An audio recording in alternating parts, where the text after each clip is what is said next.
पूरी दुनिया में ई कॉमर्स इंडस्ट्री इस वक्त एक्सपोनेंशियली ग्रो कर रही है, लेकिन पाकिस्तान में ये बात उलट है। पाकिस्तान में दिन ब दिन और पिछले कुछ अरसे में बहुत ज़्यादा ई कॉमर्स का बिजनेस जो है वो जवाल का शिकार हुआ है और बिजनेसमैन खास से ही परेशान है। इसकी वजूहात पे आज बात करेंगे कि क्या मेन कॉजेज हो सकती हैं जिसकी वजह से ई कॉमर्स का बिजनेस जो है दिन ब दिन जो है वो कम होने हो रहा है पाकिस्तान में। तो इसमें मेरे ख्याल में सबसे पहली वजह अगर समझे तो फ्रॉड है। अब लोगों का ट्रस्ट जो बिल्ड नहीं हो पा रहा। अब अक्सर आप कोई शर्ट जो है वो लेट्स सपोज ऑर्डर करते हैं, लेकिन उसका स्टफ जो है जब आपको मिलती है तो वो चीज़ वैसी नहीं होती, या आप कोई और चीज़ प्रोडक्ट ऑर्डर करते हैं तो वो चीज़ उसमें से पार्सल में से निकलती ही नहीं है।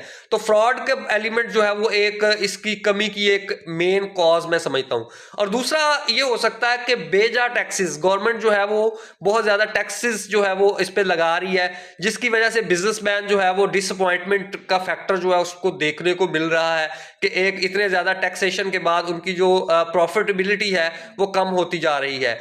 और तीसरी जो एक अनदर मेजर कॉज जो समझी जाती है वो है हमारा जो ट्रांसपोर्टेशन का सिस्टम है, हमारा पेमेंट मेथड का सिस्टम है। Let's suppose for example TCS वगैरह जो है, टीसीएस सर्विस है या लेपर्ड सर्विस है, ये इतनी उतनी ज़्यादा एफिशिएंट नहीं है जितनी होनी चाहिए। अब पार्सल दो दो तीन हफ्ता हफ्ता हफ्ता जो है वो दो दो दिन, तीन तीन दिन, हफ्ता हफ्ता, दो दो हफ्ते पार्सल जो है वो समटाइम रिसीव ही नहीं होता, या पेमेंट मेथड्स के इश्यूज है।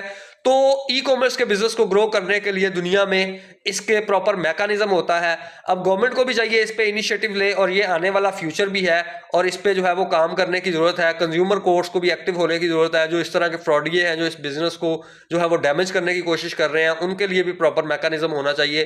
ट्रांसपोर्टेशन सिस्टम और टैक्सेशन